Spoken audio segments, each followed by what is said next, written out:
हम अपनी गुरु परंपरा, अपने इन महापुरुषों और उन सभी योद्धाओं के प्रति जिन्होंने देश और धर्म के लिए अपना योगदान दिया है, उनके प्रति हमारी आस्था इसी प्रकार से अडिग होनी चाहिए जैसे हमारा एक केसरिया पताका हमेशा अपने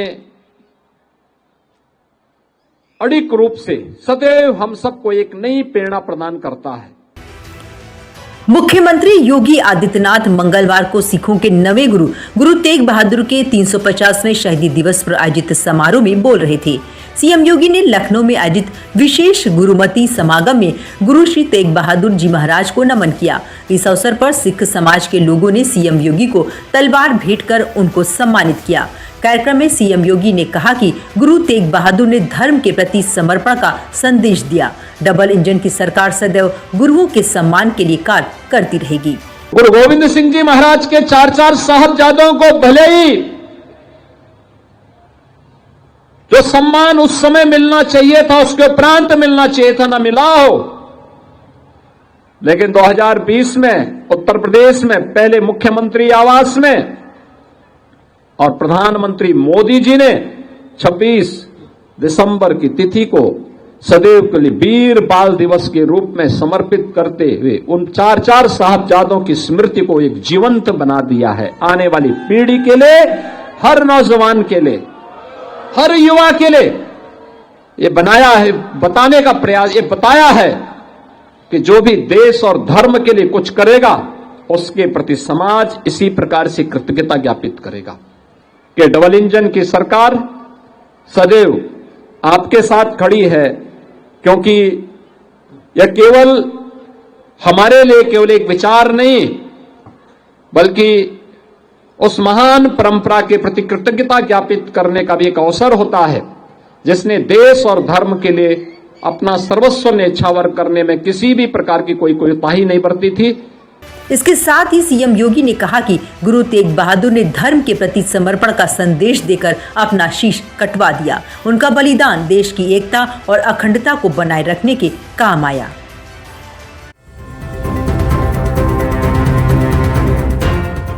दिल्ली में हुए कार ब्लास्ट के बाद से भारत नेपाल बॉर्डर पर एसएसबी पूरी मुस्तैदी के साथ चेकिंग अभियान चला रही है। तस्वीरें बहराइच जिले के रुपैडिया चेक पोस्ट से है, जहां सोमवार को एसएसबी टीम ने भारत नेपाल बॉर्डर से चीनी नागरिक को पाकिस्तानी वीजा के साथ भारत में घुसपैठ करते समय गिरफ्तार कर लिया। पकड़ा गया चीनी नागरिक गैर कानूनी तरीके से भारत में घुसा था और बॉर्डर इलाके की वीडियोग्राफी कर रहा था।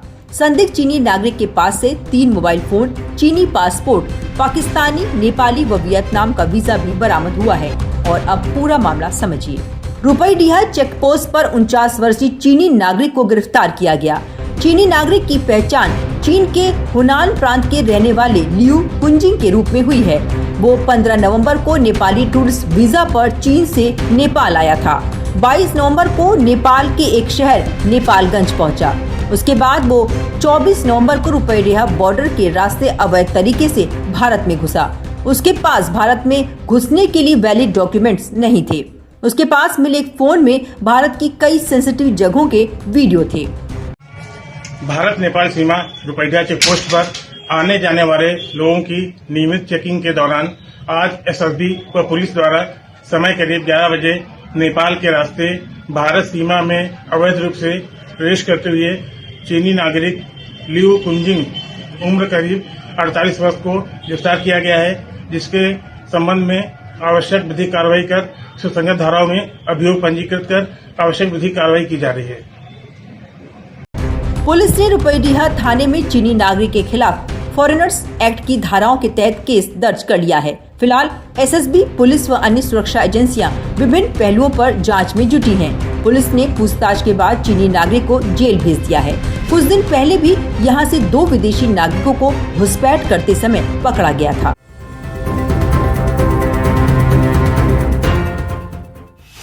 लखनऊ में गोमती रिवर फ्रंट पर एक ऐसा पेडेस्ट्रियन ब्रिज बनने जा रहा है जो न सिर्फ 2 किनारों को जोड़ेगा बल्कि शहर को नई पहचान भी देगा।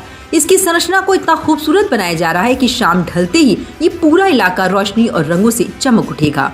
पेडेस्ट्रियन ब्रिज को करीब 54 करोड़ रुपए की लागत से बनाया जाएगा। ये ब्रिज गुजरात की साबरमती नदी पर बने अटल ब्रिज की तर्ज पर तैयार किया जाएगा, जो आने वाले समय में लखनऊ का नया लैंडमार्क बन सकता है। जाने क्या है इसकी खासियत। गोमती नदी पर बनने वाला पेडेस्ट्रियन ब्रिज एडीसीपी ऑफिस के पास में बनाया जाएगा। पेडेस्ट्रियन ब्रिज मुस्कुराइए कि आप लखनऊ में हैं की स्माइलिंग थीम पर होगा। ये ब्रिज नदी के एक छोर को दूसरे छोर से जोड़ेगा। इसके डिजाइन आकर्षक और अनूठी होगी। पेडेस्ट्रियन ब्रिज बनने से गोमती नदी के दाएं किनारे पर लोगों की आवाजाही बढ़ेगी। 180 मीटर लंबा होगा। रैंप और प्लेटफॉर्म को मिलाकर इसकी कुल लंबाई 380 मीटर तक होगी। लोग आसानी से ब्रिज पर चहलकदमी कर सकें, इसके लिए इसकी चौड़ाई 12 मीटर रखी जाएगी। ब्रिज के स्ट्रक्चर को संभालने के लिए 13 पिलर्स बनाए जाएंगे। पुल के तल पर 30 मीटर और 40 मीटर चौड़े स्पैन प्लेट गर्डर्स दिए जाएंगे, जहां से लोग खड़े होकर गोमती नदी का नजारा देख सकेंगे। इसके अलावा स्टील ट्यूबलर सेक्शन से ब्रिज के किनारों की संरचना की जाएगी। पेडेस्ट्रियन ब्रिज के निर्माण की जानकारी लखनऊ विकास प्राधिकरण ने सोशल मीडिया साइट एक्स पर दी। एलडीए ने इस ब्रिज के निर्माण की रूपरेखा को अंतिम रूप दे दिया है।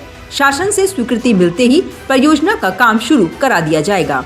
पेडेस्ट्रियन ब्रिज के बनने से गोमती नदी के दाएं किनारे पर विकसित क्रिकेट स्टेडियम, विवाह स्थल, kids play area, amphi theatre, floating restaurant, water sports आदि गतिविधियों की उपयोगिता सार्थक होगी।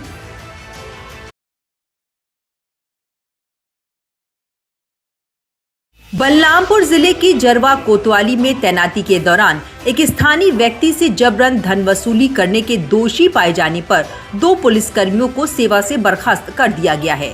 दोनों पुलिसकर्मियों पर एक युवक से अवैध रूप से धन लेने का आरोप सिद्ध हुआ है।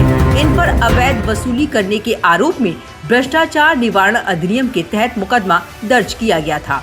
और अब पूरा मामला भी समझिए। जरवा कोतवाली में तैनात सिपाही ध्रुवचंद और राजू यादव के खिलाफ मुकदमा दर्ज किया गया। ये मुकदमा 4 सितंबर 2023 को भ्रष्टाचार निवारण अधिनियम के तहत दर्ज किया गया। मामले की सुनवाई के बाद विशेष न्यायाधीश ने 21 जनवरी 2025 को दोनों को सजा सुनाई थी। दोनों पर विभागीय कार्रवाई में उत्तर प्रदेश अधीनस्थ श्रेणी के दंड एवं अपील नियमावली के तहत सेवा से बर्खास्त कर दिया गया। जनपद बलरामपुर में 2 पुलिस कांस्टेबल्स को बर्खास्त किया गया है। उनके ऊपर वर्ष 2023 में भ्रष्टाचार निवारण अधिनियम के अंतर्गत मुकदमे पंजीकृत कराए गए थे, जिस मुकदमे में विचारण के बाद माननीय न्यायालय ने सज़ा सुनाया है और सज़ा परांत उनको बर्खास्तगी का कार्रवाई किया गया है। इसके साथ ही पुलिस अधीक्षक द्वारा स्पष्ट किया गया कि जनता के भरोसे को ठेस पहुंचाने वाले कर्मियों के लिए पुलिस बल में कोई स्थान नहीं है। भविष्य में यदि कोई कर्मचारी पद का दुरुपयोग या अवैध कार्यों में संलिप्त पाया गया तो उसके खिलाफ भी कड़ी कार्रवाई की जाएगी।